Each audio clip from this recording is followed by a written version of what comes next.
Hello student, मेरा नाम प्रदीप कुमार है और मैं टारगेट इंग्लिश कोचिंग का एक शिक्षक हूँ। तो आज मैं आपको students previous year question paper solve करवाने वाला हूँ। जैसा कि आप देख सकते हैं 2019 आर्ट्स का क्वेश्चन बैंक यानी 2019 का मैं आपको क्वेश्चन प्रीवियस ईयर बैक का सॉल्व करवाने वाला हूँ स्टूडेंट।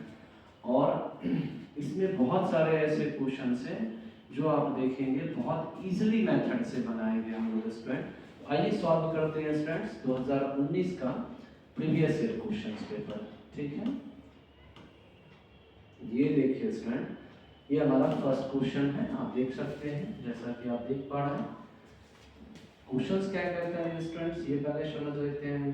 क्वेश्चंस कहता है वेस्टेड टाइम यानी जो बर्बाद समय, यानी जो समय बर्बाद हो गया, डैश रिटर्न्स। तो देखिए यदि आप इसे लैंग्वेज से करते हैं, देखिए इंग्लिश में स्टूडेंट मोस्टली क्वेश्चंस लैंग्वेज से ही बनता है। मोस्टली क्वेश्चंस स्टूडेंट्स किससे बनता है? लैंग्वेज से। यदि मैं बात करूं इंग्लिश ग्रामर की, तो इंग्लिश ग्रामर में एक बात को हमेशा आप लोग स्टूडेंट ध्यान दीजिए। इंग्लिश ग्रामर में एक बात का हमेशा ध्यान दीजिए कि मोस्टली क्वेश्चन, इसका मतलब 70 to 80% क्वेश्चन जो है 70 to 80% क्वेश्चन आपका किससे बनता है स्टूडेंट? लैंग्वेज। ठीक है, लैंग्वेज से बनता है। तो आप इंग्लिश ग्रामर को जब भी सॉल्व कीजिए लैंग्वेज के मेथड से सॉल्व कीजिए, बहुत आसानी से सॉल्व होगा और बहुत ज़्यादा आपको प्रॉब्लम नहीं होगा स्टूडेंट। तो आइए देखते हैं क्वेश्चंस क्या कहता है। तो मोस्टली क्वेश्चंस में हम लोग अप्लाई क्या करेंगे? इसी लैंग्वेज का यूज करेंगे और बाय ऑप्शंस लैंग्वेज को भी किससे बनाएंगे, यानी क्वेश्चंस को जो आप सॉल्व कीजिए, क्वेश्चंस को जो आप सॉल्व करते हैं स्टूडेंट बाय ऑप्शन सॉल्व कीजिए। बाय ऑप्शंस मेथड इंग्लिश में ऑब्जेक्टिव में सबसे बेस्ट माना जाता है। आप लैंग्वेज से बनाइए सवाल, क्वेश्चन को सॉल्व करने का सबसे बेस्ट तरीका है कि आप उसको लैंग्वेज से बनाइए, बहुत इजीली बनेगा और समझ भी आएगा। तो आइए स्टूडेंट देख लेते हैं सवाल क्या कहता है। एक बार फिर से आइए देखते हैं। वेस्टेड टाइम यानी जो समय वेस्ट हो गया, जो बर्बाद हो गया या जो समय चला गया, डैश रिटर्न्स। यदि मैं ऑप्शन से बनाता हूं इस सवाल को, फर्स्ट ऑप्शन रख के देखता हूं स्टूडेंट्स क्या होता है। तो पहला का हिंदी देखिए क्या होता है? कभी नहीं, नेवर। दूसरे का क्या होता है? फॉरएवर, सदा के लिए या हमेशा के लिए। और तीसरे का हिंदी क्या आता है स्टूडेंट? ऑलवेज, मतलब हमेशा। और नेक्स्ट ऑप्शन है मस्ट नॉट, जिसका मतलब क्या होगा? अवश्य नहीं चाहिए, ये होगा। ठीक है स्टूडेंट, आइए देखते हैं इसका राइट आंसर क्या होगा। जैसा कि आप देख पा रहे हैं सभी मैंने इसके मीनिंग्स को लिख दिया है। अब एक एक करके हर ऑप्शंस को रख के चेक करेंगे कौन सा ऑप्शन बेस्ट आएगा। जो ऑप्शन आपका बेस्ट आएगा वही आपका फाइनल आंसर कंसीडर किया जाएगा। आइए देखते हैं आपका इसका क्या लैंग्वेज से इसका क्या आंसर आ रहा है। इसमें ध्यान दीजिए, लैंग्वेज से ही सवाल को कर लेते हैं। तो देखिए लैंग्वेज से इसका आंसर क्या आ रहा है। तो लैंग्वेज से देख लेते हैं। तो जैसा कि आप देख पा रहे हैं लैंग्वेज से इसका आ रहा है। यदि फर्स्ट ऑप्शंस को रख के चेक कर लेते हैं तो वेस्टेड टाइम जो होता है, जो समय वेस्ट हो गया, मतलब जो समय चला गया, जो समय बर्बाद हो गया, वो नेवर रिटर्न्स, कभी रिटर्न्स नहीं होता है। तो आप इसे लैंग्वेज से बनाएंगे। अच्छा, यहाँ रिटर्न्स जो है वो कौन सा वर्ब है? वर्ब फाइल है। और वर्ब फाइल कौन से टेंस में आता है? प्रेजेंट इंडेफिनिट टेंस, जो कि हिंदी में क्या लेगा अंत में? ता रहती है हिंदी में। क्या हिंदी लेगा स्टूडेंट अंत में? ता है। यानी वेस्टेड टाइम जो है कभी रिटर्न्स नहीं होता है। और वर्ड फाइल क्या देता है? Present indefinite tense. तो आप इसे लैंग्वेज से बनाइए, फर्स्ट वाला बेटर है। अब आप बी को भी रख के चेक कर सकते हैं। बी आगे रखें, wasted time forever returns. Wasted time हमेशा के लिए या सदा के लिए रिटर्न्स होता है। ऐसा बोलना तो लैंग्वेज में गलत है। जो बात हिंदी लैंग्वेज में गलत, इंग्लिश में भी कहां से सही होगा student? Wasted time always returns. Wasted time हमेशा रिटर्न्स हो जाता है, मतलब वापस आ जाता है। नहीं भाई, जो समय बीत गया वो कहां से आएगा? और wasted time must not return. Wasted time अवश्य नहीं रिटर्न होना चाहिए। तो भाई याद रखिए मॉडल वर्ब जो आपका मस्ट है यहाँ, वो किसका काम कर रहा है? Modal verb. और मॉडल वर्ब अपने साथ यहाँ क्या लेगा? Must not. हमेशा ये अपने बात हमेशा जब भी देगा स्टूडेंट्स क्या देगा, मस्ट नॉट हमेशा वर्ब 1 कैरी करेगा। क्या वो कैरी करेगा? वर्ब 1, जो कि आप यहाँ वर्ब 5 देख रहे हैं। ये भी नहीं होगा। इस हिसाब से आपका राइट आंसर जो बनेगा स्टूडेंट वो क्या आ रहा है? तो राइट आंसर क्या आएगा? Option number A, wasted time never returns, यानी जो समय वेस्ट हो गया, जो समय चला गया, वो कभी रिटर्न्स नहीं होता है। तो आप इसे लैंग्वेज से बनाएंगे, बहुत इजी बनेगा। इसी क्वेश्चन को नहीं, मोस्टली क्वेश्चंस को आप लैंग्वेज से बना सकते हैं इंग्लिश ग्रामर में। और ये 2019 का पेपर है स्टूडेंट। 2019 में 50 क्वेश्चंस आए थे और 2018 में भी 50 क्वेश्चंस ही थे और 2020 में 60 क्वेश्चंस ऑब्जेक्टिव आए थे। फिर लॉकडाउन के बाद 2021 से आपके 100 क्वेश्चंस का ऑब्जेक्टिव आना शुरू हो गया। लेकिन ये 2019 का, इस टाइम टोटल 50 क्वेश्चंस आए थे, जिसमें 30 क्वेश्चंस आपके क्या थे स्टूडेंट? 30 क्वेश्चंस आपके ग्रामर के थे और 20 क्वेश्चंस आपका क्या था? 20 क्वेश्चंस बुक से था। ठीक है, तो आइए देखते हैं नेक्स्ट क्वेश्चन क्या कहता है। हमारा नेक्स्ट क्वेश्चन है स्टूडेंट, ये देखिए, ये रहा सवाल। और ये क्वेश्चन देखिए, क्वेश्चन नंबर 2 क्या कहता है। सवाल देखिए स्टूडेंट्स, क्या कहता है? आई am really sorry dash you. अब इसे भी आप लैंग्वेज से बना सकते हैं। यदि मैं हिट की बात करूं तो हिट का मतलब होता है चोट पहुंचाना, टू हिटिंग। अब टू के साथ वर्ब 4 का कॉम्बिनेशन होता ही नहीं है ग्रामर में। टू के साथ जब भी आता है स्टूडेंट्स तो क्या आता है? टू के साथ जब भी आता है तो वर्ब 1 का कॉन्सेप्ट होता है ना। टू के साथ जब भी आएगा तो क्या आएगा? वर्ब 1। टू के साथ कभी भी वर्ब 4 का कॉम्बिनेशन नहीं आता है। अब नेक्स्ट आते हैं, हेडिंग दे रखा है वर्ब 4 और यहाँ पे देखिए स्टूडेंट ऑप्शन नंबर 4 थोड़ा सा नीचे हो गया, इसे थोड़ा और ऊपर कर लेते हैं स्टूडेंट्स। अब आइए फिर से ऑप्शंस देखते हैं। डी ऑप्शन से आप देख पा रहे हैं फॉर हेडिंग। अब हर एक ऑप्शंस को रख के स्टूडेंट चेक करते हैं कौन सा इसका बेस्ट आंसर आएगा। आई एम रियली सॉरी, मैं सचमुच में सॉरी बोलता हूँ या सॉरी कहता हूँ। डैश यू, हिटिंग, तुम्हें चोट पहुंचाता हूँ। भाई हिट दे रखा है आपका कौन सा वर्बन, और वर्बन मीनिंग क्या लेता है? अंत में ताहतीय का मीनिंग लेता है। वर्बन मीनिंग क्या लेता है? अंत में ताहतीय ते हैं, जो कि प्रेजेंट इंडेफिनिट टेंस को बता रहा है।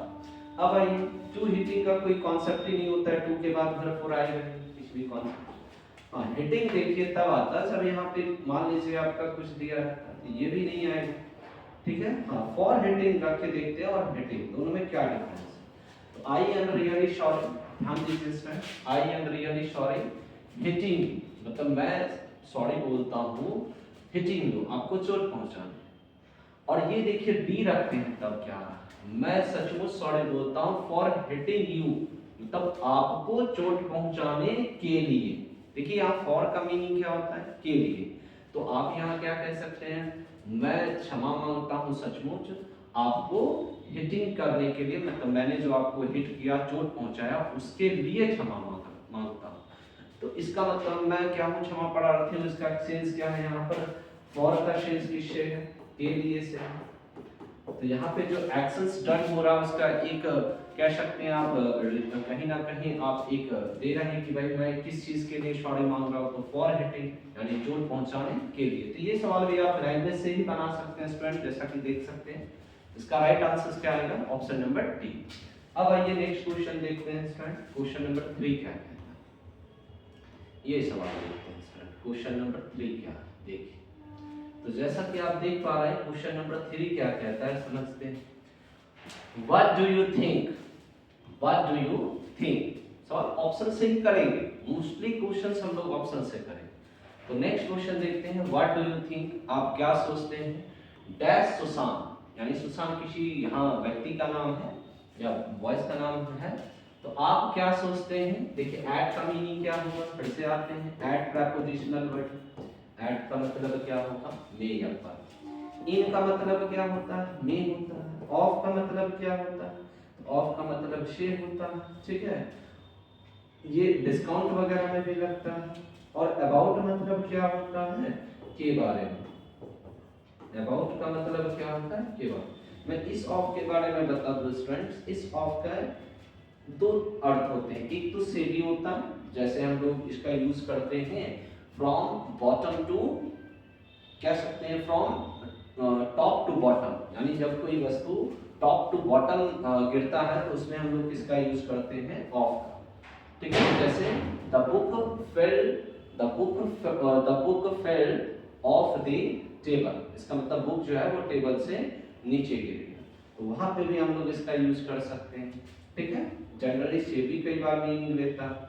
तो यहाँ पे देखते हैं अब लैंग्वेज से क्या आ रहा है आंसर। ठीक है, तो व्हाट डू यू थिंक, आप क्या सोचते हैं सुशांत में, सुशांत से, सुशांत के बारे में। देखिए ये कितना बेस्ट ऑप्शन आ रहा है। ऑप्शन नंबर देखिए आपका जो आ रहा है आंसर वो डी देखिए, क्या आप क्या सोचते हैं सुशांत के बारे में, तो लैंग्वेज से बात। और ये है क्या, तो ये चारों के चारों ऑप्शंस किस टॉपिक से हैं, ये चारों के चारों ऑप्शंस किस टॉपिक से हैं, प्रीपोजिशन से। और एक बात ध्यान दें स्टूडेंट्स, प्रीपोजिशंस के मोस्टली क्वेश्चंस किससे बनेंगे, आपके लैंग्वेज से ही बनेंगे, लैंग्वेज से ही बनते हैं। इसमें कुछ फिक्स प्रीपोजिशंस भी होता है स्टूडेंट, फिक्स प्रीपोजिशंस भी होता है जो कि आपको याद रखना होता है, फिक्स प्रीपोजिशंस भी होता है जो आपको क्या करना होता है, याद करना होता है। इसको जरूर याद रखिए, एक बेसिक प्रीपोजिशन होता है, एक फिक्स प्रीपोजिशन। और फिक्स प्रीपोजिशंस क्या होता है ये मैं आपको प्रीपोजिशंस के सेपरेट क्लास जब मैं उसमें पढ़ाऊंगा तो वहां पे मैं बताऊंगा स्टूडेंट कि फिक्स प्रीपोजिशंस क्या होता है। ठीक है, अब आइए नेक्स्ट क्वेश्चन देखते हैं स्टूडेंट, नेक्स्ट क्वेश्चन क्या कहता है। क्वेश्चन नंबर 4 आते हैं। ठीक है, ये देखिए, तो जैसा कि आप देख पा रहे हैं क्वेश्चन नंबर 4 क्या कहता है, ध्यान दीजिए स्टूडेंट। तो क्वेश्चन नंबर मैं 4 की बात करूं तो देखिए क्या कहता है, सवाल क्या है स्टूडेंट, ग्रैंड माँ इज अराइविंग, यानी ग्रैंड माँ जो है यानी दादी माँ जो है वो पहुंच रही। अराइविंग का मतलब क्या होता है, पहुंचना, उसी का वर्ब फोर दे रखा है, तो ये वर्ब फोर है, इसका मतलब यहाँ एक्शंस जारी है, दिस इज वर्ब फोर, और यहाँ वर्ब फोर है, इसका मतलब एक्शंस क्या है, जारी है। तो ग्रैंड माँ पहुंच रही है, दादी माँ पहुंच रही है। 3:30 PM ट्रेन। अब यहाँ देखिए फिर से प्रीपोजिशनल वर्ड, इसके हिंदी जान लेते हैं स्टूडेंट्स क्या है, आइए हिंदी देखते हैं। एट मतलब वही में या पर बोलते हैं, ओवर का मतलब के ऊपर होता है, और बाय मतलब क्या होता है, से द्वारा या के द्वारा। ठीक है, बाय मतलब के द्वारा या से द्वारा। ऑन का मतलब पर होता है और ये टच में लगता है, जब एक वस्तु दूसरे वस्तु से टच कर रहा हो या कोई फिजिकली किसी चीजों को आप टच कर रहे हैं तो वहां ऑन का सेंस आएगा, तो पढ़ के सेंस में ऑन आता है। मैं आपको ऑप्शन से बताता हूँ ये सब। ग्रैंड माँ इज अराइविंग, ग्रैंड माँ पहुंच रही है। 3:30 PM ट्रेन, यानी ट्रेन में, यानी ट्रेन के ऊपर, ट्रेन से द्वारा, ट्रेन पर। तो देखिए यहाँ पे जो राइट आंसर बनेगा वो बाय द ट्रेन होगा। अब आप कहेंगे सर क्यों होगा बाय द ट्रेन, आइए समझते हैं इस बात को कि बाय द ट्रेन यहाँ पे राइट आंसर बाय क्यों होगा, इस बात को आइए समझते हैं।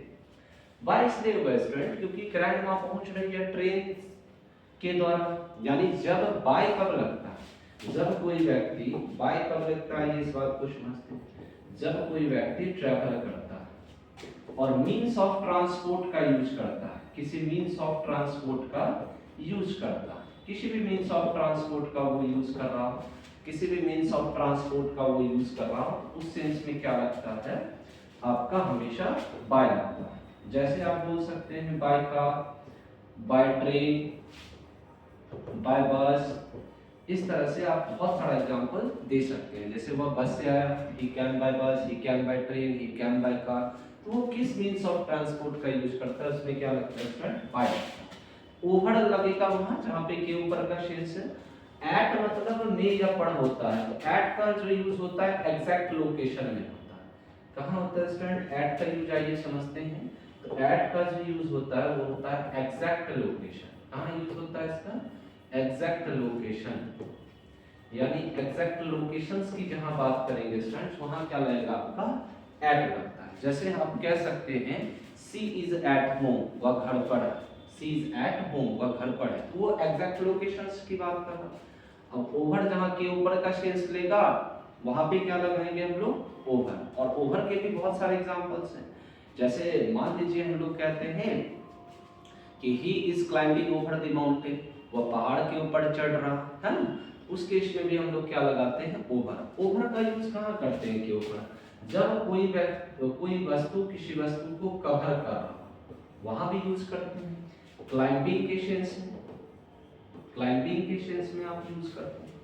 कवर का सेंस यहाँ क्या है स्टूडेंट, समझिएगा, ओवर। जैसे मान लीजिए कोई वस्तु किसी चीज को कवर कर रहा हो, जैसे सपोज मानिए आपको कोई वस्तु कवर कर रहा और वो के ऊपर का सेंस है, तो वहां पे क्या लगाएंगे, ओवर। इधर क्लाइंबिंग यानी सीढ़ी चढ़ना हो गया या पहाड़ पर चढ़ना, क्लाइंबिंग ओवर द माउंटेन ही होता है, तो के ऊपर के सेंस में ओवर कवर और क्लाइंबिंग के सेंस में लगता है। बाय मैंने बता दिया, आप किस ट्रांसपोर्ट का यूज करके आते जाते हैं कहीं, by the car, by the train, by the bus, तो आप वहां लगाते हैं पर। ऑन कहाँ लगता है स्टूडेंट, पर यानी टच। अब आप कहेंगे सर यहाँ भी एट मतलब पर, यहाँ भी ऑन मतलब पर, दोनों में से डिफरेंस क्या है, आइए समझ लेते हैं डिफरेंस। तो ये देखिए टच क्या हो गया, जैसे सपोज मानिए मैंने कहा, अभी जैसे मैं ये मार्कर है इससे बोर्ड पर लिख रहा हूँ, तो मान लीजिए मैं यहाँ पे एक एग्जांपल देता हूँ, आई एम राइटिंग, मैं लिख रहा हूँ, ठीक है, I am writing on the board, यानी मैं बोर्ड पर लिख रहा हूं। तो जब मैं बोर्ड पर लिख रहा हूं तो बोर्ड और मार्कर क्या हो रहा है, एक दूसरे से टच हो रहा है, तो वहां पे टच की बात हो रही है ना यहाँ पे। जैसे आप कह सकते हैं कि मैं कॉपी पर लिख रहा हूं, I am writing on notebook, मैं वह जमीन पर बैठा हुआ था, he was sitting on the ground. तो जब कोई व्यक्ति किसी, जैसे वो चेयर पर बैठा हुआ था, तो he was sitting on the chair, यानी जब वो चेयर पे बैठेगा तो वो क्या करेगा, चेयर को टच करेगा, वहां पे क्या लगेगा आपका ऑन, है ना, पढ़ के सेंस में। तो सर ये कहाँ लगता है, ये लगता है एग्जैक्ट लोकेशन। जैसे वह घर पे है तो सी इज एट होम, वह घर पर है, तो एट मतलब पर और ऑन मतलब पर, दोनों में डिफरेंस है, ये लगता है लोकेशन में और ये लगता है पर टच के सेंस में, ठीक है। नेक्स्ट क्वेश्चन आते हैं, क्वेश्चन नंबर 5 देखते हैं स्टूडेंट्स क्या कहते हैं। ये देखिए क्वेश्चन नंबर 5, तो क्वेश्चन नंबर 5 की बात करें तो देखिए क्वेश्चन नंबर 5 क्या कह रहा है student, choose the correct spelled word, यानी सही स्पेलिंग को चुनिए। जो इसमें सही स्पेलिंग है, करेक्ट स्पेल्ड का मतलब जो सही स्पेलिंग है उसे चुनना। तो देखिए स्टूडेंट दिया हुआ क्या है, बेनिफिशियल्स, सारे मीनिंग बेनिफिशियल्स को ही बता रहे हैं, तो सारे वर्ड मीनिंग बेनिफिशियल्स को ही बता रहे हैं। तो एक कोई वर्ड मीनिंग ऐसा है जो करेक्ट स्पेलिंग लिखा है, तो देखिए बेनिफिशियल्स का जो करेक्ट स्पेलिंग होता है स्टूडेंट, वो ऑप्शन नंबर बी होगा। और बेनिफिशियल्स का मीनिंग क्या होता है, लाभकारी, ठीक है। और ये कौन से पार्ट्स ऑफ स्पीच में आता है, तो दिस इज एडजेक्टिव, ये क्या है स्टूडेंट, एडजेक्टिव, ठीक है। ये कौन से पार्ट्स ऑफ स्पीच में आएगा, एडजेक्टिव, लाभकारी, तो बेनिफिशियल ही होता है, तो ये इसका करेक्ट स्पेलिंग हो जाएगा। अब आइए स्टूडेंट नेक्स्ट क्वेश्चन देखते हैं, क्वेश्चन नंबर 5 के बाद क्वेश्चन नंबर 6 होगा। देखिए स्टूडेंट्स क्वेश्चन नंबर 6 क्या कहता है, तो क्वेश्चन नंबर 6 की बात करें तो क्वेश्चन नंबर 6 देखिए क्या कहता है, it's not dash to go. अब यहाँ पे मैं इसे देख पा रहा हूँ, तो such a long way, it is, ये ना इट्स का मतलब होता है स्टूडेंट इट्स, ये जो आप देखते हैं इसका मतलब क्या है, इट इज लिखा। और एक जगह आप देखते होंगे स्टूडेंट इट्स, इसका मतलब होता है इसका, ठीक है, इसका। और ये जो आप इट्स देखते हैं इसका मतलब क्या होता है, इट इज, यानी इट इज को ही यहाँ पे स्टूडेंट्स इट इज को ही शॉर्ट फॉर्म में क्या लिखा गया है, इट्स, क्या इट इज को ही शॉर्ट फॉर्म में क्या, इट इज को ही शॉर्ट फॉर्म में क्या लिखा गया है, इट्स। तो आप इसे इट इज नॉट पढ़ सकते हैं, it is not such a long way to go, यानी ये इतना लंबा रास्ता जाने के लिए नहीं। तो ये करेक्ट आंसर है, इट इज नॉट सच के बाद देखिए, मैं आप कहेंगे सर डी क्यों नहीं होगा, तो सच एक ऐसा वर्ड है, सच एक ऐसा वर्ड है जिसके बाद हमेशा क्या आता है, ए, याद रखिए। सच एक ऐसा वर्ड है, एस यू सच, सच एक ऐसा वर्ड है जिसके बाद आर्टिकल हमेशा क्या आएगा, ए या एम। वो डिपेंड करेगा किसके बाद वोवेल लेटर्स आ रहे हैं कि आपके मतलब वोवेल वाले लेटर्स आ रहे हैं कि कॉन्सोनेंट, ठीक है।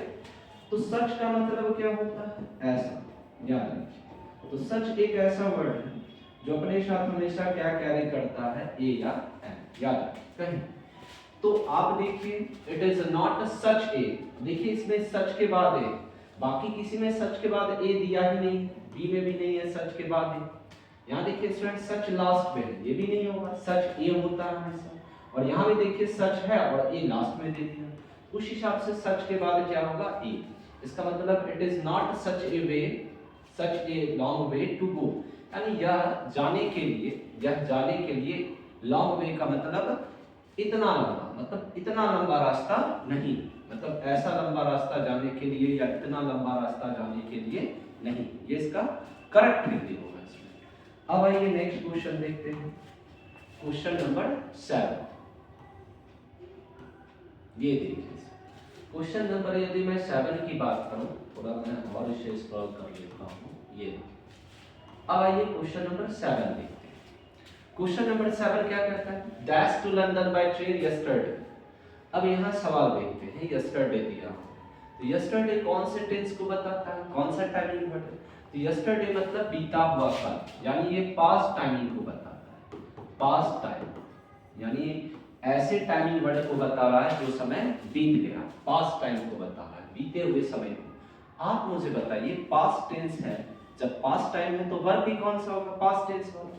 तो आप मुझे बताइए, ये तो इंट्रोगेटिव क्वेश्चन है, लास्ट में क्वेश्चन मार्क दे रखा है, इंट्रोगेटिव में सबसे पहले क्या आता है, तो आपको भी पता होना चाहिए इंट्रोगेटिव का स्ट्रक्चर क्या होता है, helping verb plus subject plus verb plus object, ये होता है इंट्रोगेटिव का। लास्ट में क्वेश्चन मार्क हो तो उसे आप इंटरोगेटिव सेंटेंस कहते हैं, जब वो हेल्पिंग वर्ब से बिगिन होगा, सब्जेक्ट होगा, वर्ब होगा और ऑब्जेक्ट। तो मुझे एक बात बताइए, तो इंट्रोगेटिव सेंटेंस है, तो सेंटेंस को बिगिन आप किससे करेंगे, तो आप कहेंगे सर सेंटेंस को जो यहाँ बिगिन किया जाएगा वो हेल्पिंग वर्ब से। तो आप मुझे बताइए हेल्पिंग वर्ब इसमें है और इसमें है, तो ऑप्शन ए में हेल्पिंग वर्ब से शुरू किया है और ऑप्शन सी में हेल्पिंग वर्ब, तो कभी भी बी और डी नहीं।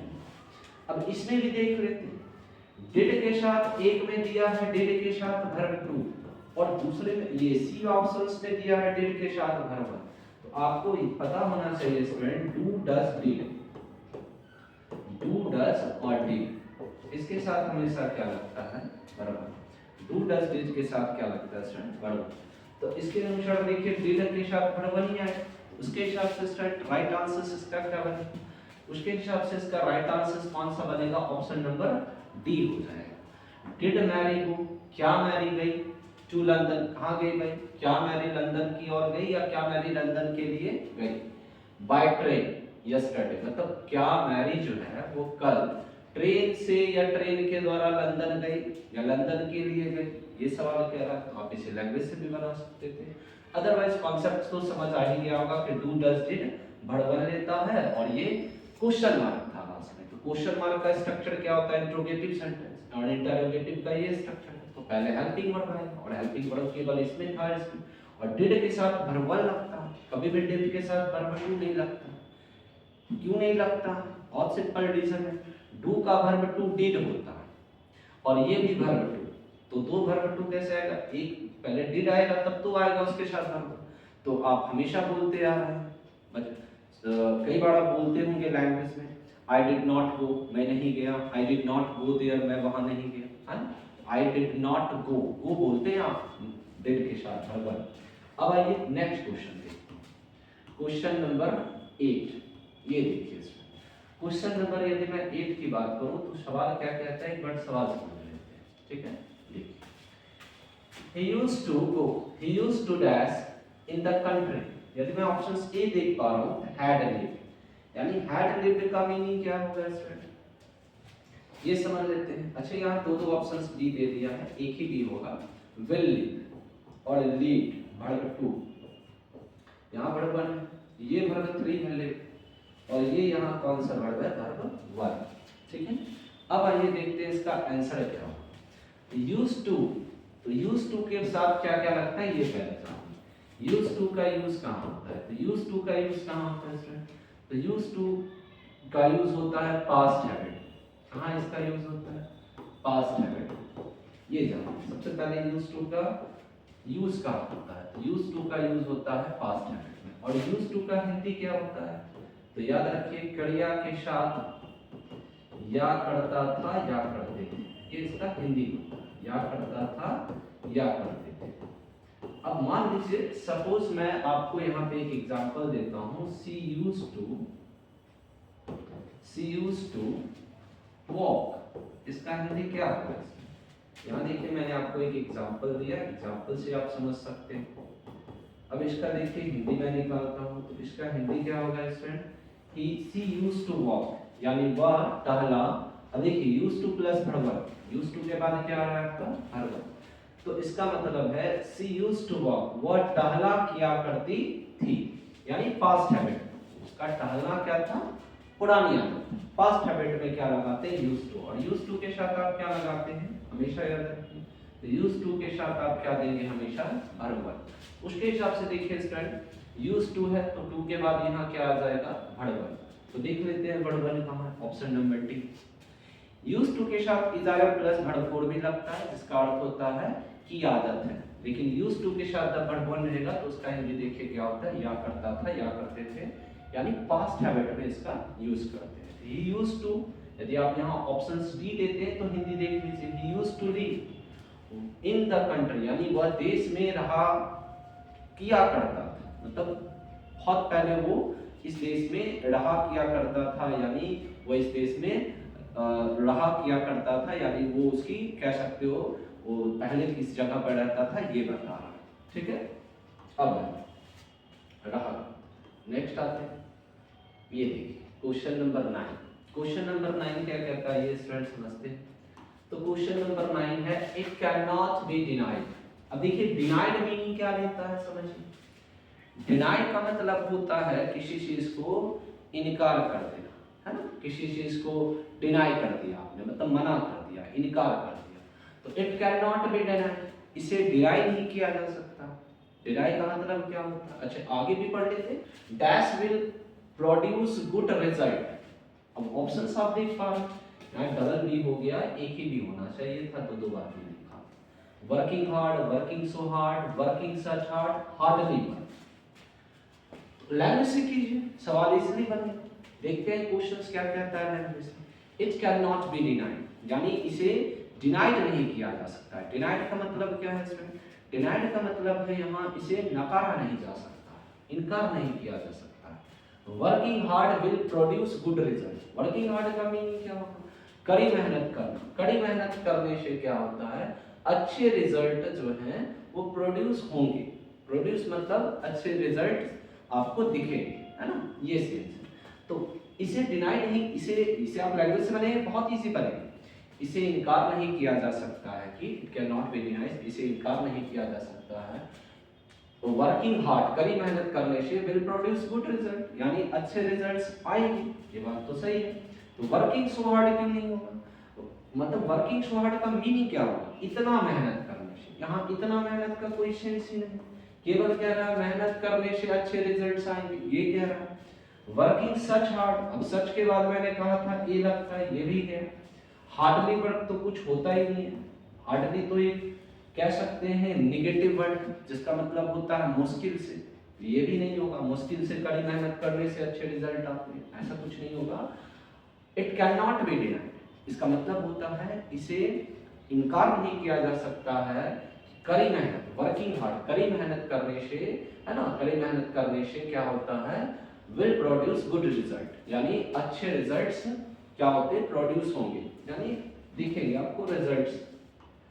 तो इसका राइट आंसर क्या हो जाएगा स्टूडेंट? तो इसका राइट आंसर हो जाएगा ऑप्शन नंबर ए। अब आइए नेक्स्ट क्वेश्चन देखते हैं, क्वेश्चन नंबर 10। ये देखिए ना, इस सवाल को अच्छे से समझते हैं, ध्यान दीजिए स्टूडेंट, इस सवाल को समझते हैं। सवाल क्या कह रहा है, तो सवाल समझते हैं। सवाल कह रहा है, देखिए choose the best option. Actually में ये नरेशन है, कई बार ऑप्शंस में आपको लिख के देता है कि choose the correct indirect speech, लेकिन आप सवाल भी देखकर समझ सकते हैं। क्वेश्चंस पढ़ने से समझ आ जाता है, जिन्होंने ग्रामर पढ़ा है उन्हें पता है कि ये नरेशंस का क्वेश्चन है, क्योंकि नरेशन में दूसरा सेंटेंस जो है वो डबल इन्वर्टेड कॉमा के भीतर देता है, यानी ये डबल इन्वर्टेड कॉमा देख रहे हैं, इसके भीतर एक वाक्य देता है। ये नरेशन की सबसे बड़ी पहचान है, जिसे आप डायरेक्ट या इनडायरेक्ट स्पीच कहते हैं। तो जब डबल इन्वर्टेड कॉमा के भीतर जो वाक्य होगा उसे हम लोग क्या कहते हैं, डायरेक्ट स्पीच कहते हैं। तो देखिए सवाल क्या कहता है, my friend said I am living today, ये सवाल। अब इस सवाल के ऑप्शंस को देखिए आप, तो बहुत इजीली बना सकते हैं। तो जैसा कि आप देख पा रहे हैं, ये इन्वर्टेड कॉमा किस में बदलता है, दैट। इन्वर्टेड कॉमा किस में बदलता है नरेशन में, दैट में, यानी ये है डायरेक्ट स्पीच में। और इससे चेंज कैसे होता है, इनडायरेक्ट। आप कहेंगे सर आपको कैसे पता चला, बहुत सिंपल है। जब डबल इन्वर्टेड कॉमा के भीतर, मान लीजिए कोई वाक्य डबल इन्वर्टेड कॉमा के भीतर है, उसे क्या कहते हैं, डीएस। डीएस का मतलब डायरेक्ट स्पीच। तो ये डबल इन्वर्टेड कॉमा के भीतर एक वाक्य, जैसे डीएस मतलब डायरेक्ट स्पीच है, जैसे इनडायरेक्ट में चेंज करता है। और इनडायरेक्ट में क्या होता है, ये इन्वर्टेड कॉमा किस में चेंज होता है, दैट। तो देखिए दैट तो सब में। अच्छा दैट यहाँ काम क्या करता है, सब में आप दैट दैट देख पा रहे हैं। ये दैट यहाँ क्या कर रहा है, दो अलग अलग सेंटेंस को कनेक्ट कर रहा है, जोड़। अब जो दो अलग अलग सेंटेंस को ये जोड़ रहा है दैट, जैसा कि आप देख पा रहे हैं, दो अलग अलग सेंटेंस को कनेक्ट कर रहा है, जोड़ रहा है। इसका मतलब हाफ सेंटेंस किस में है, पास्ट में। माय फ्रेंड सेड, सेड से किसका बोध हो रहा है, पास्ट। और ये कौन सा वर्ब है, से का वर्ब टू। आपने पढ़ा होगा स्टूडेंट कि जब आधा सेंटेंस पास्ट में होता है तो सेकंड हाफ भी क्या होगा, पास्ट में। यानी ये हो गया आपका, मैं फिर से थोड़ा सा इसे अच्छे से समझा देता हूँ। ये देखिए स्टूडेंट, इसका जो आंसर्स निकलता है कैसे, जैसे आप देख पा रहे होंगे, फर्स्ट हाफ सेंटेंस यहाँ से यहाँ, सेकंड हाफ सेंटेंस ये है, ये आपका फर्स्ट सेंटेंस है, ठीक है, और ये आपका सेकंड सेंटेंस है। ये देखिए इसमें फर्स्ट सेकंड, और ये हो गया आपका सेकंड सेंटेंस, आपका फर्स्ट सेकंड, दोनों को जोड़ा गया, कनेक्ट किया गया। तो किससे कनेक्ट किया गया, दैट। तो जाहिर सी बात है इसका लैंग्वेज से भी आप बना सकते हैं सवाल कि मेरे दोस्त ने कहा, my friend said that he is living today, वह आज जो है जा रहा, मतलब लिविंग का मतलब कोई स्थान छोड़कर जा रहा। तो माय फ्रेंड सेड, मेरे दोस्त ने कहा, कि दैट का अर्थ यहाँ क्या आएगा, कि मेरे दोस्त ने कहा था कि ही वाज लिविंग टुडे, यानी वह जो है आज छोड़कर जा रहा था। अब देखिए यहाँ वाज आ रहा है, और टाइमिंग वर्ड कौन सा दे रखा है, प्रेजेंट वाला। तो ये कभी नहीं होगा, क्योंकि टाइमिंग वर्ड प्रेजेंट का, और हेल्पिंग वर्ब कौन सा दे रखा है आपका, पास्ट वाला। तो उसके अकॉर्डिंग कभी भी ऑप्शन नंबर बी नहीं होगा। सर ए क्यों नहीं होगा, ए भी नहीं होगा, क्योंकि आपका देखिए यहाँ आधा सेंटेंस कौन से टेंस में है, पास्ट टेंस में, और सेकंड हाफ सेंटेंस किस में दे रखा है, इज मतलब प्रेजेंट टेंस। तो फर्स्ट हाफ सेंटेंस आपका पास्ट में, तो दूसरा इसमें कैसे हो, फर्स्ट हाफ पास्ट तो दूसरा प्रेजेंट कैसे हो। क्या आप अभी कभी बोलते हैं कि उसने कहा था कि वह सोता है, ऐसा नहीं बोलते, उसने कहा था कि वह सो रहा था, ऐसा बोलते हैं। उसने कहा था कि वह सो रहा था, यानी आधा सेंटेंस पास्ट तो दूसरा भी क्या होगा, पास्ट, इसलिए इज नहीं होगा। ये भी कैंसिल कीजिए। अब आइए स्टूडेंट तीसरा ऑप्शन देखते हैं, माय फ्रेंड सेड, मेरे दोस्त ने कहा था कि ही लिव्स। अब देखिए लिव्स क्या लेता है, वर्ब फाइव। वर्ब फाइव भी प्रेजेंट टेंस का ही, प्रेजेंट इंडेफिनिट का मीनिंग देता। कि मेरे दोस्त ने कहा था कि वह जो है आज किसी स्थान को छोड़ देता। माय फ्रेंड सेड दैट, मेरे दोस्त ने कहा he was living that day. Today किसमें बदलता है, जो डायरेक्ट से इनडायरेक्ट स्पीच में कुछ टाइमिंग वर्ड होते हैं। क्या होते हैं स्टूडेंट, टाइमिंग। पहले तो आंसर क्या आएगा आपका, देखिए यहाँ भी वर्ब टू है पास्ट टेंस, और यहाँ देखिए हेल्पिंग वर्ब सेकंड सेंटेंस में भी वाज दे रखा है, और वाज भी यहाँ किस चीज को बता रहा है, पास्ट टेंस। यानी इधर वाला भी सेंटेंस पास्ट टेंस और उधर वाला भी सेंटेंस पास्ट टेंस। तो यहाँ भी वाज है और यहाँ भी वर्ब टू है, दोनों पास्ट। उसके हिसाब से राइट आंसर क्या हो जाएगा स्टूडेंट, ऑप्शन नंबर डी ही हो। लेकिन आप कहेंगे सर टुडे का दैट डे यहाँ क्यों हुआ, तो डायरेक्ट से इनडायरेक्ट स्पीच में क्या होता है स्टूडेंट, टाइमिंग वर्ड चेंज होते हैं। जैसे आपका टुडे जो है वो दैट डे में बदल जाता है, ठीक है, और भी होता है। जैसे आप यस्टरडे देखते हैं तो यस्टरडे भी बदल जाता है। यस्टरडे का क्या हो जाता है, द प्रीवियस। यस्टरडे का क्या हो जाता है, द प्रीवियस, या यस्टरडे का क्या होता है, द प्रीवियस। तो कुछ टाइमिंग वर्ड बदलते हैं, जैसे टुडे दैट डे में बदल जाते हैं, यस्टरडे द प्रीवियस डे में बदल जाता है, और आपका नेक्स्ट डे जो है वो फॉलोइंग डे में बदल जाता है, टुमारो द फॉलोइंग डे में। या आपको नरेशन के सेपरेट क्लास, एक पूरा क्लास ऐसा रहेगा जिसमें केवल नरेशन पढ़ाया जाएगा, 2-3 घंटे का लगातार वीडियो रहेगा। मैराथन क्लास, उसमें आपको पूरा नरेशन कंप्लीट वीडियो मिलेगा जिसमें फ्रॉम जीरो टू लास्ट एक एक पॉइंट डिटेल्स में पढ़ाया जाएगा, वहां पे आपको अच्छे से समझ। फिलहाल आप इसे लैंग्वेज से भी बना सकते थे कि मेरे दोस्त ने कहा कि वह जो है, अब देखिए लैंग्वेज से कैसे करता है। मेरे दोस्त ने कहा कि मैं आज आई एम लिविंग टुडे, मैं आज छोड़ के जा रहा हूँ रास्ता, ये कह रहा है। अब इसी बात को कैसे बोलेंगे आप पास्ट में, कि मेरे दोस्त ने कहा था कि वह क्या कर रहा है, वह स्थान को छोड़ रहा है, तो ही वाज लिविंग होगा, क्योंकि सेंटेंस पास्ट का है। तो जैसे ही कनेक्ट हुआ, ये पहले अलग अलग था, जैसे ही आपने दैट से उसको कनेक्ट किया, जोड़ा, तो दोनों को जोड़ने के लिए आप कौन से टेंस का यूज करेंगे, जब ये पास्ट तो दूसरा भी पास्ट, तो आप लैंग्वेज से भी बना सकते हैं, इसमें नरेशन की कोई जरूरत भी नहीं है रूल्स की। आप इजीली इस सवाल को नरेशंस के लैंग्वेज से बना सकते हैं। याद रखिए, पहला सवाल पास्ट तो दूसरा सवाल भी पास्ट, यानी इजारन किस में बदल जाएगा, इजारन का verb two was bit past. ठीक है, नेक्स्ट क्वेश्चन देखते हैं। नेक्स्ट क्वेश्चन क्या कहता है, ये देखिए नेक्स्ट क्वेश्चन है स्टूडेंट्स, देखिए नेक्स्ट क्वेश्चन क्या कह रहा है, इट इज नॉट इंपॉर्टेंट, यह महत्वपूर्ण नहीं। क्या महत्वपूर्ण नहीं, dash is it if you want to be sure of it. It is not important to book, यानी यह महत्वपूर्ण नहीं है टू बुक ए सीट, यानी एक सीट को बुक करना जो है, इट इज इंपॉर्टेंट, बहुत it is important to book a seat, मतलब एक सीट को बुक करना महत्वपूर्ण। If you want to be sure, यदि आप श्योर होना चाहते हैं, ऑफ इट, इसके बारे में, यदि आप इसके बारे में श्योर होना चाहते हैं, it is important to book. अब आप कहेंगे सर टू बुक क्यों, बहुत सिंपल रीजन, बहुत सारे ऐसे आप कह सकते हैं वर्ड हैं जो अपने वर्ड टू लिखता है ना, जैसे आप बोल सकते हैं it is possible to, it is impossible to, it is possible to, it is easy to, it is difficult to, है ना। उसी तरह होता है it is important to, यहाँ का यूज कर सकते हैं। ये मैं आपको और सेपरेट वीडियोस में कभी बताऊंगा कि यहाँ पे टू का कॉन्सेप्ट क्या कह रहा है, लेकिन इसका फाइनल आंसर टू बुक ही होगा। लैंग्वेज भी कह रहा है कि यह महत्वपूर्ण है टू बुक ए सीट, एक सीट को बुक करना, यदि आप क्या होना चाहते हैं, श्योर होना चाहते हैं इसके बारे में, लैंग्वेज से भी बनते हैं। अब बुकिंग नहीं होगा, इंपॉर्टेंट बुकिंग का कोई कॉन्सेप्ट ही नहीं है इसमें, बुक्ड भी नहीं होगा। अब यहाँ इज है तो यहाँ वर्ब थ्री का डायरेक्ट कॉन्सेप्ट, बुक तो कुछ होता ही नहीं, केवल बुक से क्या होगा, है ना, बुक करना, है ना, it is important to book. अब आइए इसमें राइट आंसर्स देखते हैं, मतलब नेक्स्ट क्वेश्चन देखते हैं, क्वेश्चन नंबर 12 क्या कहता है, आई डैश डांस क्लासेस। यदि मैं ऑप्शंस ए देखता हूँ, आई नॉट कुछ होता है इसमें नहीं, आई के साथ डज लगता है क्या, आई के साथ डज भी नहीं लगता। हाँ, आई के साथ स्टूडेंट्स क्या लगा सकते हैं हम लोग, डू लगा सकते हैं, डोंट। आई के साथ एम भी लगा सकते हैं। ए और बी तो कभी नहीं होगा, आइए सी और डी चेक कर, सी हो सकता है, I don't enjoy dance classes, ऐसा हम लोग लैंग्वेज में बोलते हैं कि मैं जो हूँ डांस क्लासेस को एंजॉय नहीं करता, मतलब मैं डांस क्लास को एंजॉय नहीं करता, तो लैंग्वेज से बन गई, ऑप्शन डी होगा। नेक्स्ट क्वेश्चन आते हैं, क्वेश्चन नंबर, ये देखिए क्वेश्चन नंबर 30 क्या क्या, चूज द करेक्ट सेंटेंस, यानी सही सेंटेंस को चुनिए।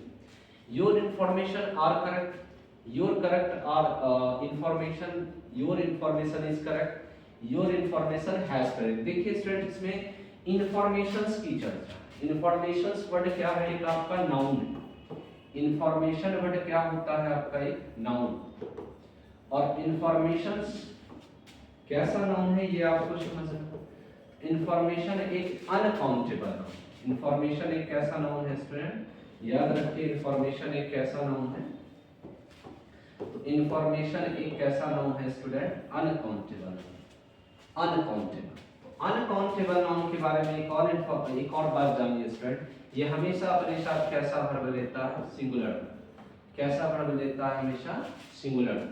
इसका मतलब है इंफॉर्मेशन जो आप देख पा रहे ये, और एक और बात जानिए, अनकाउंटेबल नाउन के साथ, अनकाउंटेबल नाउन के साथ, अनकाउंटेबल नाउन के साथ कभी भी उसके बाद आप अंत में एस या एस नहीं लगा सकते, ना ही एस लगा सकते हैं और ना ही ईएस लगा सकते। जैसे बहुत सारे वर्ड हैं जो अनकाउंटेबल है, इंफॉर्मेशन हो गया, लगेज हो गया, म्यूजिक हो गया, डर्ट हो गया, डस्ट हो गया, कॉफी, आप उसके साथ एस या एस अंत में नहीं लगा सकते। और देखिए फर्स्ट ऑप्शन में क्या दे रखा है, इंफॉर्मेशन मतलब सूचना, इसमें एस दिया, तो कभी भी ये अनकाउंटेबल नाउन है, इंफॉर्मेशन सूचना ये अनकाउंटेबल नाउन है, और अनकाउंटेबल नाउन में कभी एस नहीं लगता।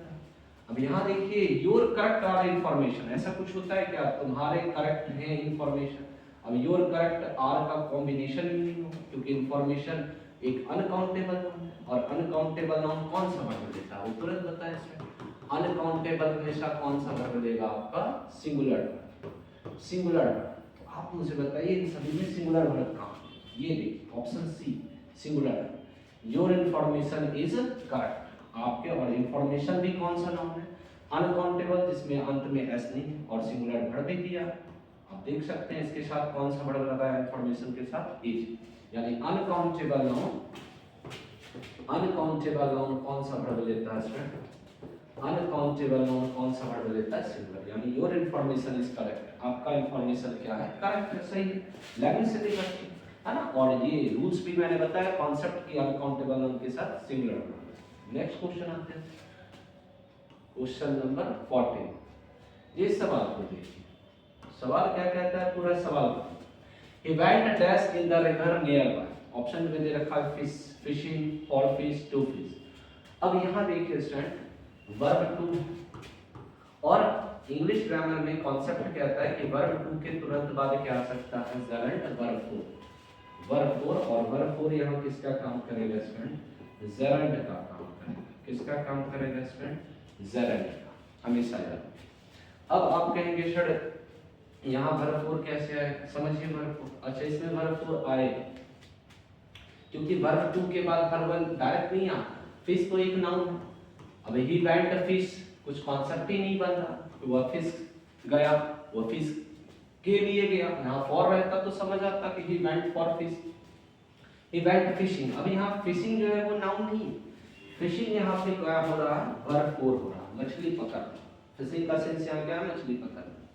तो ही वेंट फिशिंग यानी वो मछली पकड़ने गया, in the river near by यानी पास के ही नदी में क्या गया, वो मछली पकड़ने गया। इसका मतलब आप इसे लैंग्वेज से भी बना सकते हैं, जिसका राइट आंसर क्या आएगा, ऑप्शन नंबर बी आएगा, ठीक है। तो आप इसे लैंग्वेज से बनाएंगे। अब आइए स्टूडेंट नेक्स्ट क्वेश्चन देखिए, फॉर फिश का भी कोई कॉम्बिनेशन ही नहीं बनेगा, आप ऑप्शंस लैंग्वेज से भी बना सकते थे। तो लैंग्वेज से देखिए यही आ रहा, फिशिंग, ही वेंट फिशिंग, और वर्ब टू के साथ वर्ब फोर होता। और जान वर्ब टू के साथ टू प्लस वर्ब वन भी आता है, टू प्लस वर्ब वन भी आता है। तो टू फिश दे रखा है, लेकिन फिश मैं बार बार कहूंगा कि हाँ फिश का सेंस फिर नाउन से हो जाएगा, इसीलिए आपका ऑप्शन नंबर डी नहीं। फिशिंग एक वर्ब है, मतलब वह मछली पकड़ने गया पास के नदी में, ये कॉन्सेप्ट है। चलिए नेक्स्ट क्वेश्चन आते हैं, क्वेश्चन नंबर 15। देखिए सर क्वेश्चन नंबर 15 क्या कहता है, समझिए।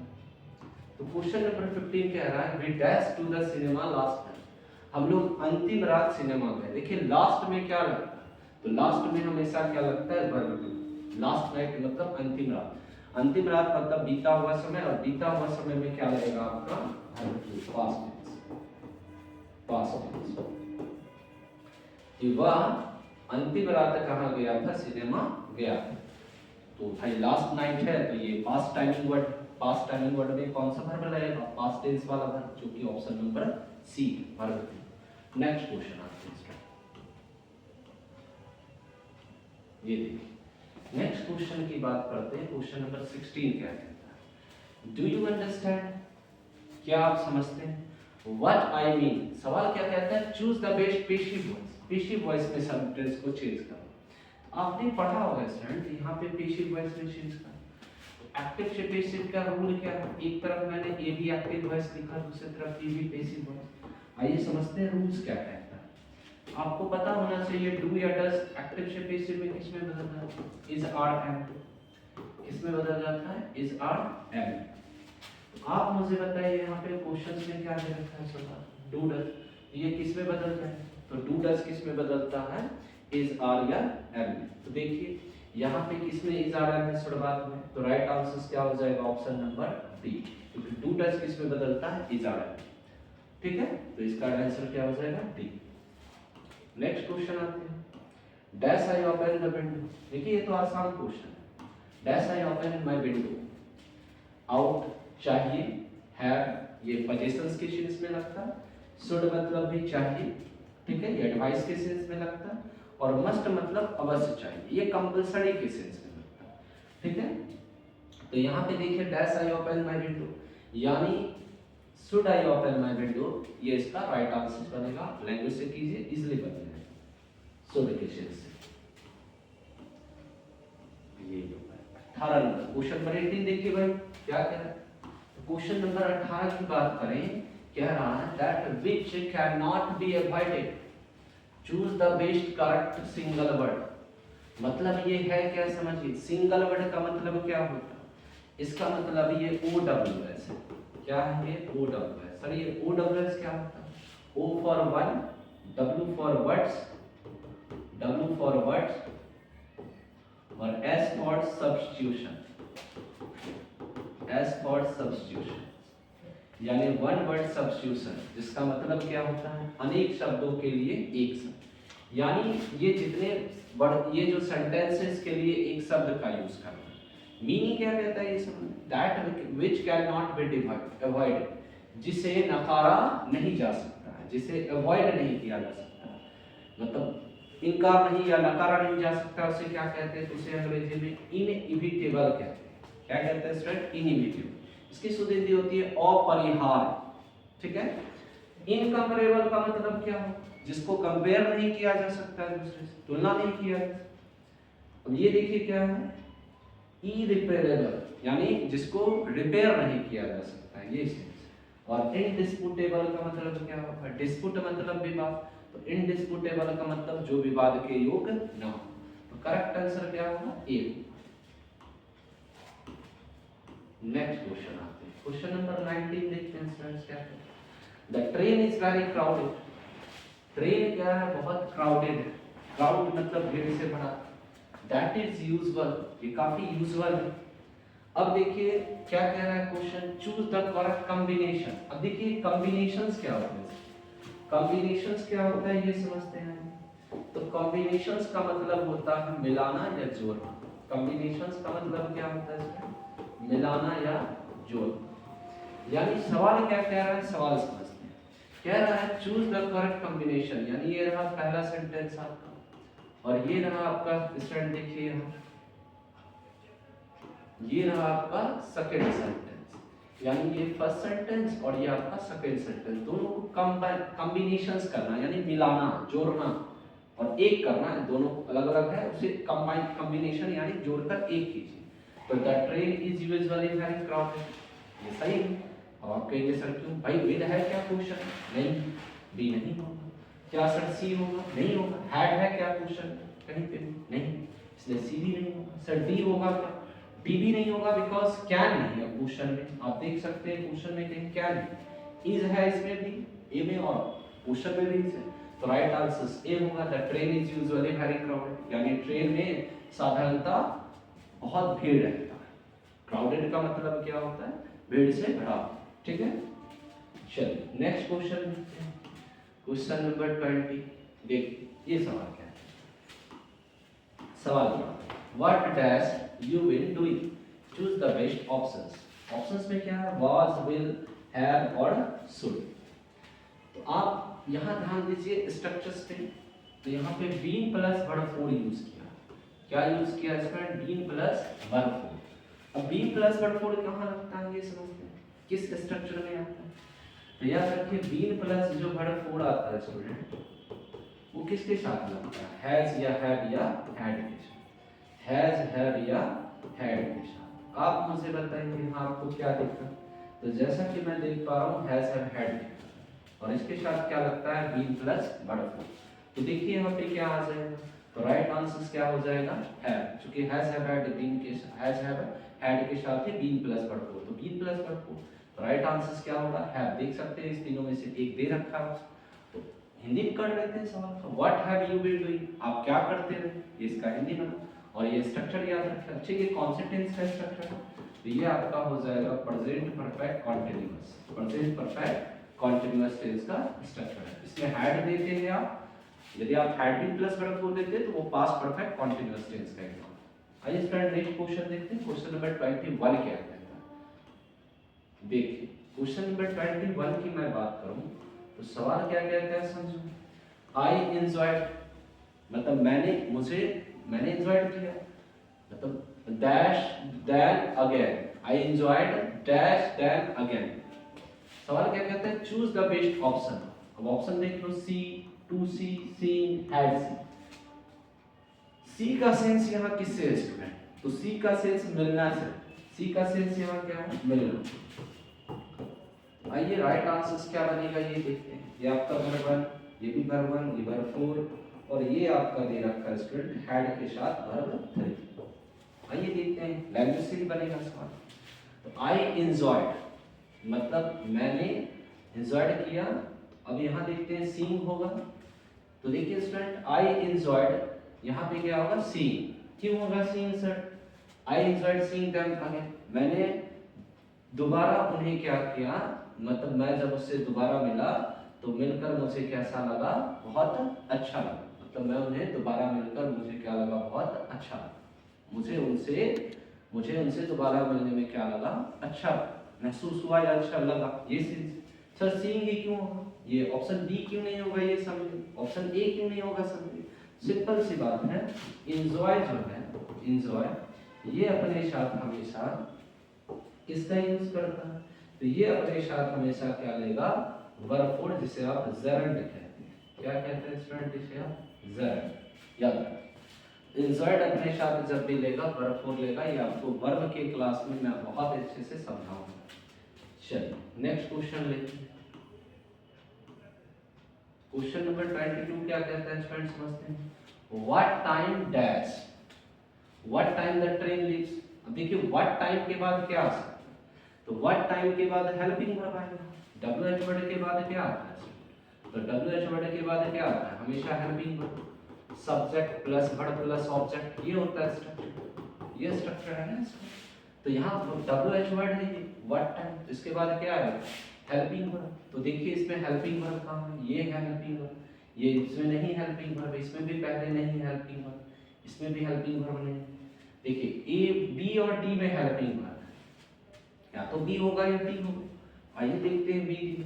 What time is the train leaving, किस समय पर जो है ट्रेन लिविंग हो रहा है, लिविंग हो रहा है मतलब जा रहा, ये सेंस है। What time does the train leave, किस टाइम पर जो है ट्रेन जाता है। तो ये देखिए ज्यादा बेस्ट है, क्योंकि जब आप सवाल पूछते हैं तो ये पूछते हैं किस टाइम पर ट्रेन जा रहा है, किस टाइम पर ट्रेन जाता है, ये आप पूछते हैं। तो राइट आंसर क्या होगा लैंग्वेज से, डी। आपको भी पता है डू डज के साथ वर्ब वर्ब, तो ये डू डज का मीनिंग क्या होता है, प्रेजेंट इंडेफिनिट टेंस यानी ता है ती।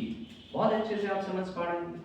अब ये इसलिए नहीं होगा क्योंकि आप लैंग्वेज से देख लीजिए, what time is the train living, इसका क्या मीनिंग है, किस टाइम पे ट्रेन जा रही है, ऐसा नहीं पूछते ना, पूछते हैं किस टाइम पे ट्रेन जाता है, ऐसा पूछते हैं, लैंग्वेज से बना सवाल। आइए क्वेश्चन नंबर 23 देखते हैं।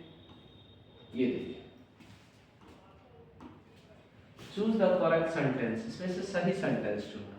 तो ही can run fast, he can run fastly, he must run fastly, he had run fast.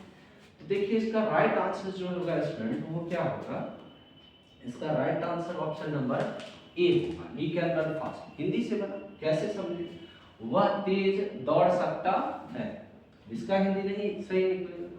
वह फास्टली, देखिए फास्ट जो है ना, यहाँ फास्ट क्या है आपका, यहाँ एक एडजेक्टिव का भी काम कर रहा है और एक एडवर्ब का भी काम कर रहा है, ठीक है। फास्ट यहाँ एक एडजेक्टिव और एडवर्ब दोनों का काम कर रहा है। ही कैन रन फास्ट, वह फास्ट दौड़ सकता है। फास्ट मतलब ये वर्ब की क्या बता रहा है, तरीके को बता रहा है। यदि फास्ट को यहाँ एडवर्ब मानते हैं तो क्या समझते हैं, फास्ट को यदि आप एडवर्ब मानते हैं तो यहाँ पे फास्ट जो है वो काम करने के तरीके को बता रहा है कि उसके दौड़ने का तरीका कैसा है, कि वो फास्ट दौड़ सकता है। तो ये एडवर्ब का यहाँ काम कर रहा है फास्ट, यानी वे ऑफ कह सकते हो इसे, मैनरिज्म बता रहा है, ठीक है। ये एडवर्ब के टाइप में आप पढ़ेंगे, एडवर्ब ऑफ मैनर यानी काम करने के तरीके को बता रहा है कि वह तेज दौड़ सकता है, यानी वर्ब के कह सकते हो, वर्ब के तरीकों को बता रहा है, काम के तरीके। तो ही कैन रन फास्ट होगा, बहुत सिंपल था, लैंग्वेज से आप कीजिए। सवाल तो इजीली बने। क्वेश्चन नंबर 24 देखिए क्या कहता है ये। तो क्वेश्चन नंबर 24 समझते हैं। सी is shocked because she dash a terrible accident. Choose the correct sentence. ये सवाल देखिए आप, यदि तो आप इसे लैंग्वेज से ही बना सकते हैं। सी इज सॉफ्ट, वो बहुत सॉफ्ट है, बहुत चकित है, आश्चर्य है। बिकॉज, क्योंकि वह या उसे टेरिबल एक्सीडेंट, टेरिबल का मतलब क्या होता है स्टूडेंट? भयानक। वह सॉफ्ट है क्योंकि उसे एक भयानक एक्सीडेंट देखती है, क्योंकि वह एक भयानक एक्सीडेंट देखती है कि देख रही है कि देख चुकी है। हैज प्लस वर्ब 3 क्या लेगा? हैज प्लस वर्ब 3 क्या लेगा? याद रखिए, तो हैज प्लस वर्ब 3 क्या लेता है? मीनिंग चुका है, चुकी, चुका है, चुकी है, ये लेता है।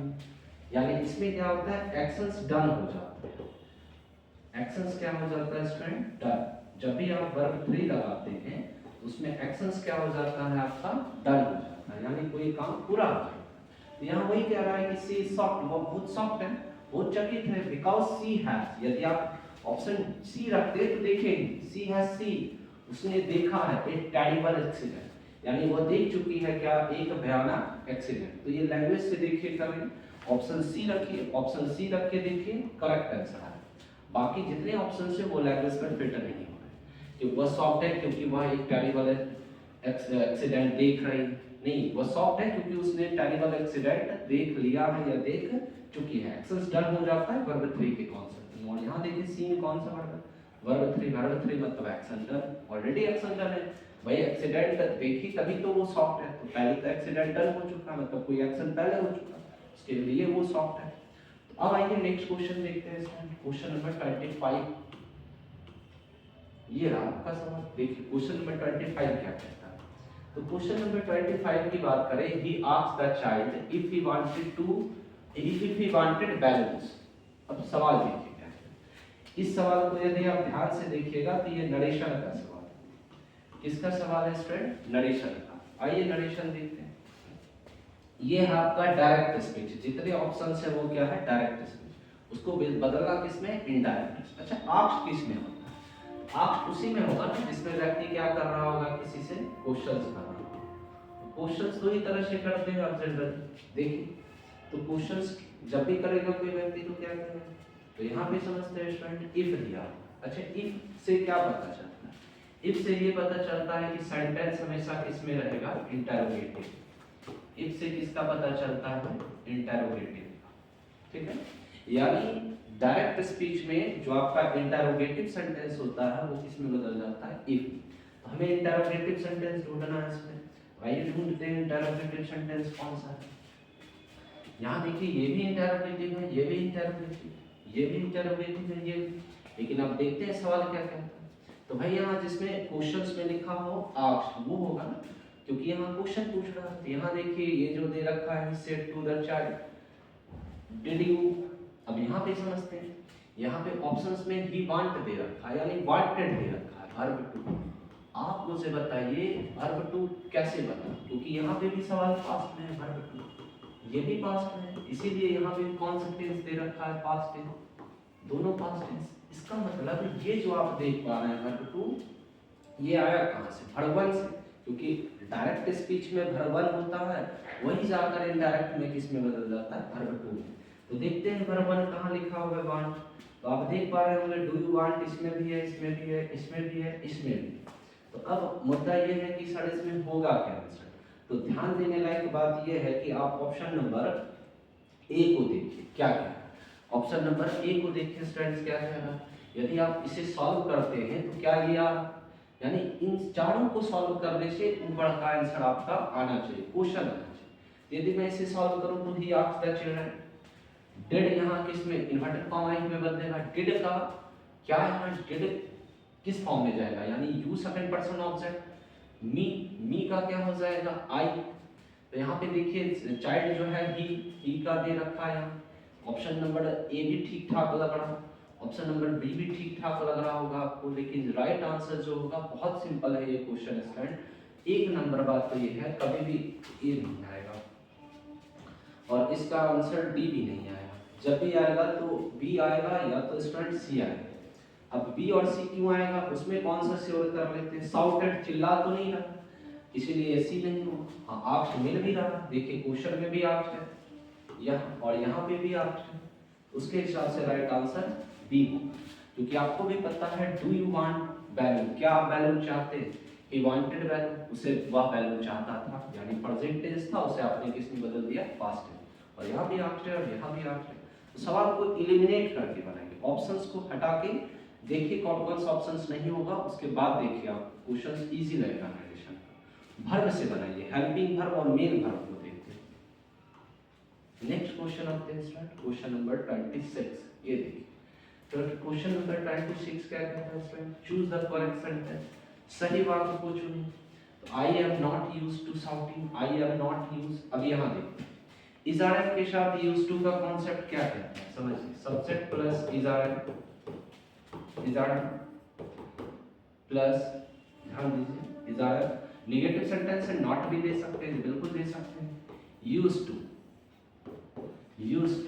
प्लस वर्ब जी होता है, बिल्कुल होता है, क्या होता है इसको समझते हैं। तो इज़ारफ के साथ वर्ब दे सकते हैं हम लोग, इज़ारफ के साथ क्या दे सकते हैं, वर्ब, और यूज्ड टू का सेंस यहाँ क्या है, आदत या लत से, यूज्ड टू का सेंस यहाँ क्या हो जाएगा, आदत या लत। तो आप इसे लैंग्वेज से बनाइए सवाल को, लैंग्वेज क्या कहता है स्टूडेंट, देखिए I am not used to shouting, मतलब मुझे चिल्लाने की आदत नहीं, बिल्कुल होगा, ऑप्शन नंबर ए ही होगा इसका आंसर, बाकी किसी में ऐसा नहीं, आप देख सकते इसमें भड़वन दे दिया, इजारत के साथ भड़वन कैसे होगा, इजारत के साथ भड़वन कैसे होगा, यहाँ देखिए एम के साथ भड़वन, फिर ये भी नहीं होगा, ये भी गए, इजारत के साथ यहाँ पे भड़वन, ये भी गए और ये भी गया ना स्टूडेंट। ये देखिए I am not used by दे दिया, बाय का यहाँ क्या मीनिंग बन रहा है कि मैं I am not used to shouting, simple, मैं मुझे चिल्लाने या चिल्लाने की आदत नहीं, सिंपल सी बात है, मुझे शाउटिंग करने की आदत नहीं। नेक्स्ट क्वेश्चन आते हैं, लाइन से बनाना सवाल और स्ट्रक्चर्स भी फॉलो की, ये सवाल क्वेश्चन नंबर 27, क्वेश्चन नंबर 27 देखिए, we drove the desert, choose the correct preposition, आपको प्रीपोजिशंस बनाना, इनके मीनिंग को समझते हैं। We drop dash desert, aboard, aboard यहाँ पे कुछ मीनिंग ही नहीं ले रहा, we drop aboard the desert, beyond, beyond का मतलब से पड़े होता, we drop beyond the desert, we drop across, yes right answer is across, we drop across the desert, यानी हम लोग जो है जो डेजर्ट गए वो अक्रॉस करते हुए गए, ये सेंस है, ठीक है। तो ड्राइव का वर्ब टू ड्रोव दे रखा है, यहाँ ड्राइव का वर्ब टू क्या दिया हुआ है, ड्रोव, यानी हम लोग डेजर्ट गए क्रॉस करते हुए, ठीक है, बहुत सिंपल है, लैंग्वेज से हो गया। एबव मतलब क्या होता है, के ऊपर, तो यहाँ के ऊपर का कोई कॉन्सेप्ट ही नहीं बनेगा लैंग्वेज में, इसीलिए राइट आंसर क्या होगा स्टूडेंट, ऑप्शन नंबर सी। अब आइए नेक्स्ट क्वेश्चन देखते हैं, क्वेश्चन नंबर 28, ये देखिए क्वेश्चन नंबर 28 की बात करें तो choose the correct spelling word, यानी सही शब्द को चुनना। ऑप्शन ए में एम्प्लॉयड, एम्प्लॉयड का मतलब क्या होता है, एम्प्लॉयड का मतलब होता है कार्यरत, ये तो कोई वर्ड मीनिंग ही नहीं है एम्प्लॉय, देख सकते हैं, ये भी एम्प्लॉय का स्पेलिंग सही नहीं है और ये भी स्पेलिंग सही नहीं है, तो राइट स्पेलिंग क्या होगा एम्प्लॉय का, ऑप्शन नंबर ए। आप कहेंगे सर एक वर्ड होता है एम्प्लॉय, एम्प्लॉय अलग चीज है, वो कर्मचारी, उसमें डबल ई होता है, एक वर्ड होता है एम्प्लॉय, आपने पढ़ा होगा E M P L O Y double E, employ वो अलग वर्ड, इसका मतलब कर्मचारी होता है, ये नाउन है और ये क्या है आपका एम्प्लॉयड है, यानी कोई व्यक्ति कार्यरत है, उसमें काम कर रहा है, ये सेंस है, ये अलग वर्ड नहीं है। अब आइए नेक्स्ट देखते हैं, इस सवाल को देखिए, ये देखिए सवाल क्या कहता है, do you remember dash the letter. अब देखिए रिमेंबर एक ऐसा वर्ब है जो अपने साथ हमेशा क्या कैरी करके चलता है, टू प्लस वर्ब। रिमेंबर अपने साथ कौन सा वर्ब कैरी करके चलता है, टू प्लस वर्ब। सर आप कैसे समझ गए टू प्लस वर्ब, तो ये आपको वर्ब के क्लास में समझाएंगे कि टू प्लस वर्ब कैसे होता है। यहाँ पे ये टू प्लस वर्ब इंफिनिटिव का काम करता है, इंफिनिटिव का काम करता है, यानी कुछ वर्ब ऐसे होते हैं जो अपने साथ हमेशा इंफिनिटिव लेता है, इंफिनिटिव मतलब टू प्लस वर्ब, उसी के लिस्ट में रिमेंबर भी आता है, जिसमें आप हमेशा क्या लगाते हैं, टू प्लस वर्ब। तो राइट आंसर क्या हो जाएगा, टू पोस्ट, यानी did you remember to post the letter, क्या आपको याद था लेटर को पोस्ट करना, क्या आपको याद था लेटर को पोस्ट करना, ठीक है।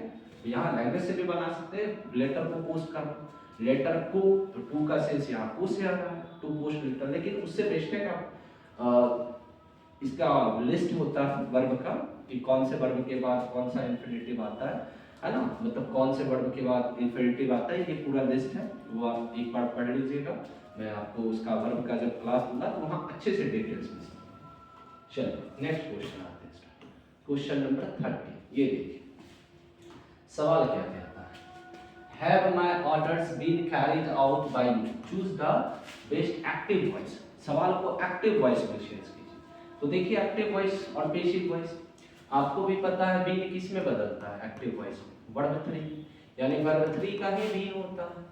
तो आप इसका मतलब कह सकते हैं टीचर ये हो गया एक्टिव वॉइस और दूसरे तरफ ये क्या हो गया सर, पैसिव वॉइस, यानी वर्ब 3 बीन में बदलता है। तो बीन का क्या हो जाएगा उल्टा, वर्ब 3। इसका मतलब सवाल में बीन है, बीन का वर्ब जब पैसिव वॉइस है और इसको एक्टिव में बदलना, तो बीन है और बीन का क्या हो जाएगा, वर्ब 3। तो देखिए बीन का वर्ब 3 किसमें दे रखा है, इसमें वर्ब 3 और किसमें, इसमें है वर्ब 3।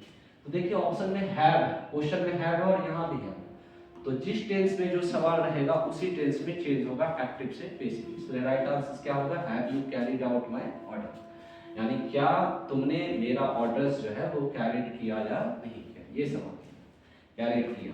तो इसका मतलब ये 30 क्वेश्चंस आपके क्या थे, ग्रामर के थे। अब आइए स्टूडेंट 20 क्वेश्चन हम लोग देखते हैं जो बुक्स के, तो उसे हम लोग बुक के क्वेश्चंस को भी देख लेते हैं, जो कि फुल्ली कह सकते हैं कॉन्सेप्ट बेस्ड होता है। इससे जो कहानियां आप पढ़ते हैं या कविताएं, उसके जो फैक्चुअल बातें हैं जो आपने उसमें पढ़ा है पोयम में, कहानियों में, वो तो डायरेक्टली एक बार देखते ही समझ आ जाएगा कि यस ये लाइन्स किस पोयम का है, राइटर्स कौन है। आइए देखते हैं सवाल, सवाल क्या कहता है, एक बार सवाल समझ लेते हैं, ध्यान दीजिए स्टूडेंट। सवाल क्या कहता है, स्नेक्स वर सीन अमंग, इसका राइट आंसर क्या होगा स्टूडेंट, बुक्स, यानी सांप देखे गए थे बुक्स में, मतलब उन किताबों के बीच, अमंग बुक्स।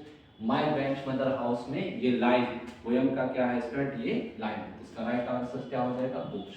नेक्स्ट क्वेश्चन आते हैं, सिगानो, सिगानो में एक कैसे राइटर है भाई, तो सिगानो में एक जापानीज राइटर है, कैसे राइटर है, शॉर्ट स्टोरी राइटर है, और ये कहाँ के राइटर हैं, सिगानो में एक जापान के राइटर है, इसलिए से जापानीज राइटर कहते हैं। नेक्स्ट क्वेश्चन आते हैं इसमें, क्वेश्चन नंबर 32। ये देखिए सवाल, सवाल कहता है कि the line I think she was the most beautiful lady is taken from, यानी ये लाइन है I think she was the most beautiful lady, ये किस कविता का लाइन है ना, ये पूछना।